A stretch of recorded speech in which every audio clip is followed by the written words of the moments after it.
আমি থাকতে তোমার খাবার নিয়ে কোনো চিন্তা করতে হবে না। আমি এখনই জাদু করে তোমাদের অনেক খাবার এনে দিচ্ছি। মা টুম্পা, তুই বোনের খেয়াল রাখিস রে মা।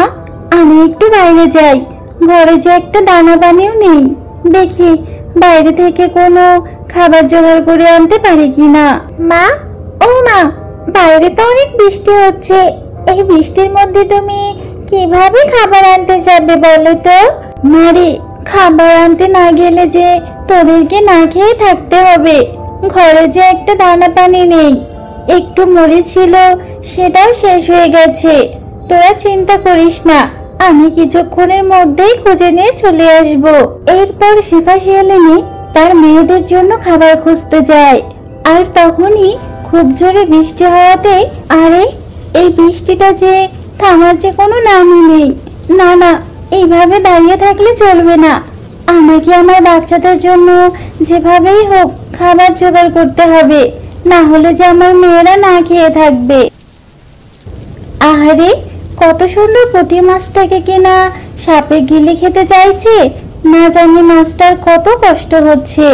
যাই, মাছটাকে বাঁচানোর চেষ্টা করি। এইবার বৃষ্টি থেমে গেলে শেফা শিয়ালিনী একটা লাঠি দিয়ে সাপের মাথায় আঘাত করে, আর সাথে সাথেই সাপের মুখ থেকে লাল পুঁটি মাছটা মাটিতে পড়ে যায়।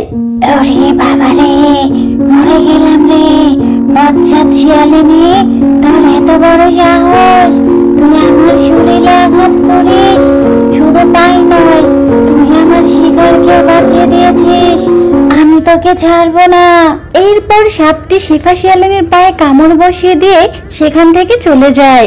ওরে বাবা রে, মরে গেলাম। আমি আর আমার মেয়েদের জন্য খাবার নিয়ে যেতে পারলাম না, তোরা আমাকে ক্ষমা করে দিস রে মা। আহারে বেচারি শিয়ালিনী, আমাকে বাঁচাতে গিয়ে নিজে মৃত্যুর সাথে লড়াই করছে।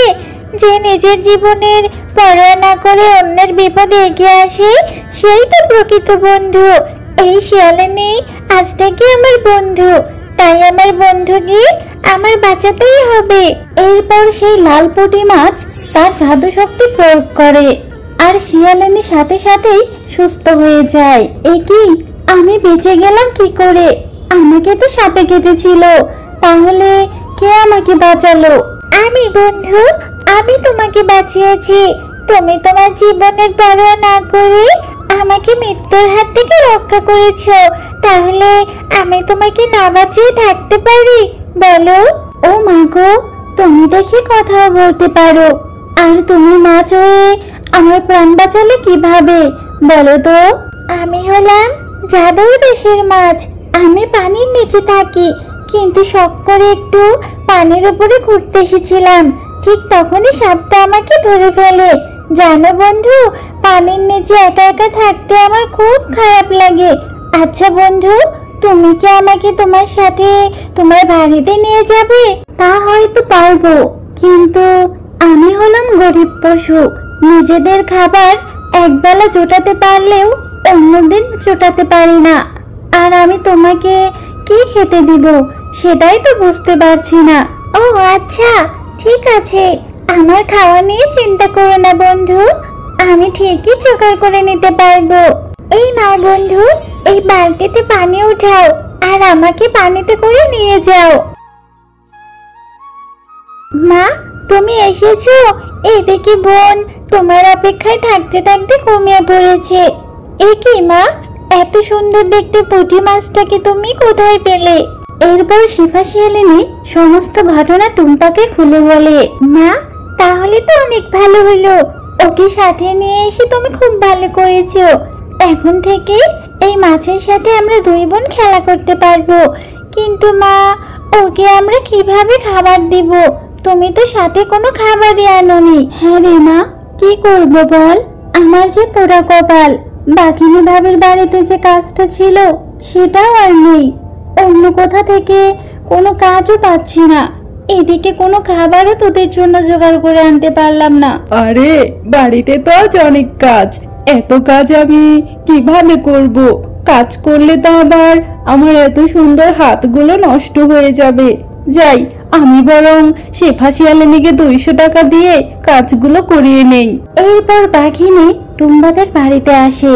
আর জানালার কাছে দাঁড়াতেই লাল পুঁটি মাছটাকে হাওয়াতে ভাসতে দেখতে পায়। এ কি বন্ধু, তুমি মন খারাপ করে আছো কেন? আমি থাকতে তোমার খাবার নিয়ে কোনো চিন্তা করতে হবে না। আমি এখনই জাদু করে তোমাদের অনেক খাবার এনে দিচ্ছি।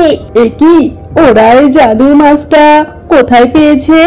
এবার তো আর শেফাকে কাজ খুঁজতে হবে না। এই জাদুর মাছকে ব্যবহার করে শেফা তো অনেক বড় লোক হয়ে যাবে। যেভাবেই হোক এই মাছটা ওদের থেকে আমাকে কেড়ে নিতে হবে। এরপর বাঘিনী ঘরে ঢুকতেই মাছটা আবার বালতিতে চলে যায়। এ কি বাঘিনী ভাবি, আপনি এই সময় আমার বাড়িতে? হ্যাঁ রে শেফা, আমি এসেছি। আগে বলতো, এত দামি দামি খাবার তোরা কোথায় পেলি? যাদের কিনা দুবেলা দুমুঠো ভাত জোটে না, তারা আজকে এত দামি দামি খাবার খাচ্ছে। ইয়ে মানে বাঘিনী ভাবি, আমি কাজ করে সেই টাকাটা দিয়ে এই খাবারগুলো কিনে এনেছি। এই মোড়ল গিন্নিকে মিথ্যে কথা বলছিস? কি ভেবেছিস আমি কিছু জানি না? শোন শেফা, আমি তোর জাদুর মাছের কার্যকলাপ সব দেখেছি। এখন আমার এই মাছটা চাই চাই। এর জন্য তোকে আমি বাড়ি বানিয়ে দিব, আমার বাড়িতে কাজও দিব। না না বাঘিনী ভাবি, ও আমার একমাত্র বন্ধু, আমি ওকে দিতে পারবো না। তুই যদি ওই মাছটা না দিস, তাহলে মোড়লকে বলে এক্ষুনি তোদের এই বন থেকে তাড়িয়ে দিব, আর তোর জাদুর মাছটাকেও ছিনিয়ে নিব।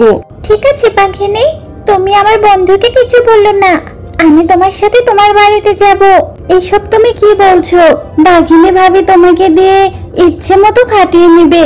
তুমি কেন যেতে চাইছো বন্ধু? এরপর বাঘিনী সে জাদু মাছটাকে কেড়ে নিয়ে বাড়িতে যায়। এই জাদুর মাছ, আমাকে এখন আরো ধনী বানিয়ে দাও। আমার আরো সোনা দানা টাকা পয়সা লাগবে। লোভী বাঘিনী, আমি যেমন ধনী বানাতে পারি তেমন গরিবও বানাতে পারি। তুই অনেক লোভী, তোর লোভের শাস্তি এবার আমি তোকে দিব। তোর যা যা আছে আমি সবকিছু তোর থেকে কেড়ে নিলাম। আরে গিন্নি, এ তুমি কি মাছ নিয়ে আসলে? এর জন্য আমাদের সব হারালাম। আমরা বনের ধনী পশু থেকে এবার গরিব পশু হয়ে গেলাম। একে এক্ষুনি ফিরিয়ে দিয়ে আসো। শেফা, এই নে তোর মাছ। এই বজ্জাত মাছের জন্য আমি বনের ধনী পশু থেকে গরিব পশু হয়ে গেছি। এই মাছ আমার আর লাগবে না। এই মাছ তোদের মাছ, তোরাই কাছে রাখ। এরপর বাঘিনী সেখান থেকে চলে যায়। দেখলে তো বন্ধু, কিভাবে বাঘিনীকে ওর লোভের শাস্তি দিলাম। যারা লোভ করে তারা এভাবেই শাস্তি পায়। হ্যালো বন্ধুরা, গল্পটি ভালো লেগে থাকলে চ্যানেলটি সাবস্ক্রাইব করে দিবেন এবং পাশে থাকা বেল আইকনে প্রেস করে আমার পাশেই থাকবেন। ধন্যবাদ।